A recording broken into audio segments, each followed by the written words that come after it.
SSC ने इस बार बहुत बड़ा धमाका किया है कि पहले क्या होता था कि जो सेलेक्ट होकर भी जो 20-30% बच्चे होते थे, कैंडिडेट्स होते थे, वो ज्वाइन ही नहीं करते थे, सीट्स खाली रह जाती थी उसकी वजह से।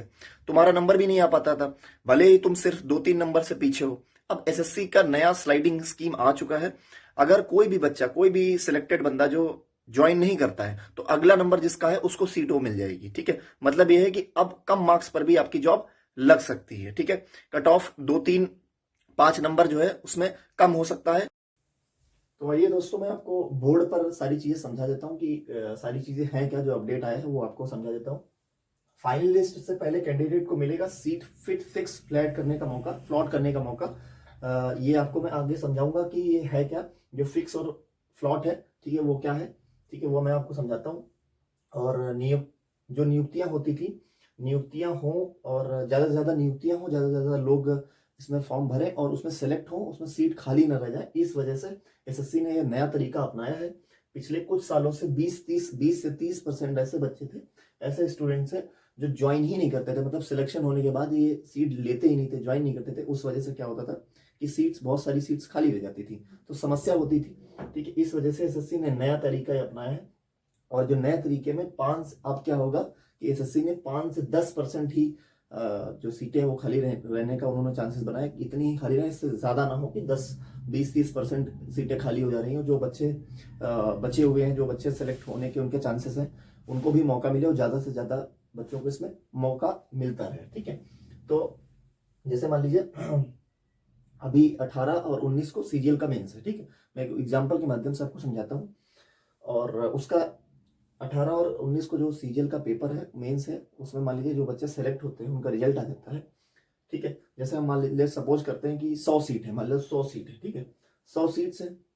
ठीक है, तो जो पहले दिन जो लिस्ट जारी करेगा एसएससी की तरफ से, जो रिलीजिंग लिस्ट होगी, रिजल्ट की जो लिस्ट होगी, उसमें 100 रिजल्ट आएंगे लेकिन टेंटेटिव रहेंगे। ठीक है, तो उसमें दो ऑप्शन दिए जाएंगे, एक होगा फिक्स, एक होगा फ्लॉट। अगर आप फिक्स करना चाहते हो, जैसे मान लीजिए जो 100 बच्चे सेलेक्ट हुए हैं, उनमें से मान लीजिए कोई एक बच्चा है जो फिक्स करना चाहता है, वो फिक्स पे या तो टैप करेगा या फ्लॉट पे करेगा। फ्लॉट पे मतलब आप उसको छोड़ सकते हो। ठीक है, जैसे एक एग्जांपल के माध्यम से आपको मैं समझा देता हूँ। जैसे किसी बच्चे का एमटीएस और सीएचएसएल में भी हो जाता है और सीजीएल में भी हो जाता है। सीजीएल में मान लीजिए उसकी पोस्ट जीएसटी इंस्पेक्टर या कोई भी अच्छे पोस्ट पर उसका हो गया। ठीक है, और सीएचएसएल में मान लीजिए एमटीएस में डाटा एंट्री ऑपरेटर या क्लर्क या मल्टीटास्किंग में हो जाता है इनका सिलेक्शन। ठीक है, और लेकिन सीजीएल एमटीएस या सीएचएसएल में मान लीजिए जो इनकी पोस्टिंग वो दिल्ली में मिले। ठीक है, और वही चीज सीजीएल में उनका जो रिजल्ट आया है उस बच्चे का, वो उसको चेन्नई भेज दें, वो लोग चेन्नई में उसको पोस्टिंग मिले, तो ऑब्वियस सी बात, बच्चा कहाँ चुनेगा, जो दिल्ली में रहने वाला होगा, मतलब जो पास में होगा, दिल्ली उसके लिए पास है, तो दिल्ली वो अपने लिए ले लेगा, ये सीजीएल की सीट छूट जाएगी। ठीक है, तो ये सब सीट जब छूट जाएगी तो ये सीट रह जाएगी खाली। ठीक है, तो ऐसे मान लीजिए 60 बच्चे ने, केवल 60 बच्चों ने ही मान लीजिए ज्वाइन किया। ठीक है, बचे कितने, 40, तो 40 सीटें बच गई ना, खाली खाली बच गई। तो अब क्या करेगी एसएससी, सेकेंड लिस्ट फिर जारी करेगा। जो 40 सीटें बची हैं, 40 रिजल्ट बचे हैं, उसमें 40 सीटें उनका रिजल्ट जारी करेगा। उसमें भी आपको ऑप्शन देगा कि आप फिक्स करना चाहते हो, फ्लॉट करना चाहते हो। तो जो बच्चे फिक्स करना चाहते हो फिक्स कर देगा, फ्लॉट करना चाहते हो फ्लॉट कर देगा। उससे क्या होगा कि बच्चों को ज्यादा मौका मिलेगा, जो बच्चे कुछ मार्क्स से बच रहे हैं, कुछ कट ऑफ नंबर से बच रहे हैं। ठीक है, कुछ नंबरों से जिनका सिलेक्शन होने से वो पीछे हैं, तो उनको भी वो मौका मिल जाएगी कि वो भी सेलेक्ट हो जाए। ठीक, तो ऐसे भी वो तीसरी लिस्ट निकालेगा, फिर चौथी लिस्ट निकालेगा। ठीक है, तो अब मान लीजिए क्या होगा कि बच्चे क्या करते हैं, दो ही चीजों पे मतलब सिलेक्शन, अपनी पोस्टिंग ज्वाइन करते हैं, जॉब कोई लेते हैं, या तो सैलरी अच्छी हो, या फिर आपका जगह पास में हो। जैसे दिल्ली, जैसे आपको एग्जांपल दिया, दिल्ली में जिसका होगा वही जॉब, मतलब वही आपका ले लेगा अपना, वो है ना, वही जॉब करने लगेगा। वो सीजीएल वो नहीं लेगा, इंस्पेक्टर वाली पोस्ट नहीं लेगा, क्योंकि इसके लिए सैलरी भी ठीक ठाक मिल जाएगी और उसको पास में भी पड़ जाएगा। ठीक है, तो मेरी तरफ से ये है कि ऐसा एक और ऑप्शन लाना चाहिए। जैसे मान लीजिए जो बच्चे सेलेक्ट हो गए, ठीक है, उन्होंने क्या किया, सेलेक्ट होने के बाद उन्होंने बोला कि 2-3, हर हर एग्जाम के बाद जब रिजल्ट आता है उसके बाद थोड़ा टाइम मिलता है कैंडिडेट्स को ज्वाइन करने का। ठीक है, तो 2 महीने बाद फिर लगातार वो ज्वाइन नहीं कर रहा है, 2 महीने तक उसको टाइम दिया गया, वो ज्वाइन ही नहीं कर रहा है, बार बार वो 15-15 दिन पे जो है एक्सटेंशन मांग रहा है।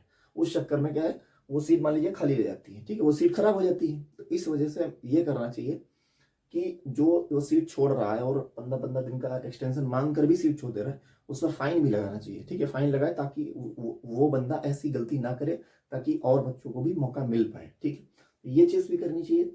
और बहुत अच्छी चीज़ है जो ये समझाई गई है, बहुत अच्छी चीज़ है। इससे जो भी बच्चे हैं उनको ये मौका मिलेगा कि हम ज़्यादा से ज़्यादा सेलेक्ट हो पाए, और मतलब जो खाली जगह है वो फिल हो पाए। आप भी उसमें सेलेक्ट हो सकते हो जिनके 2-3 नंबर से बच रहा है, कट ऑफ में 2-3 नंबर जिसके बच रहे हैं, ठीक है। तो अब रुकना नहीं है आपको, 2026 जो है तुम्हारा साल है। अभी से जो है मेहनत आप डबल कर दो, और क्योंकि अब चांसेस ज्यादा हैं। और कमेंट्स में आप ये बताओ कि आप एसएससी में कितने नंबर से पीछे हो, और फॉलो जरूर कर लीजिएगा, ताकि इस तरह की आपको ज्यादातर अपडेट्स में लगातार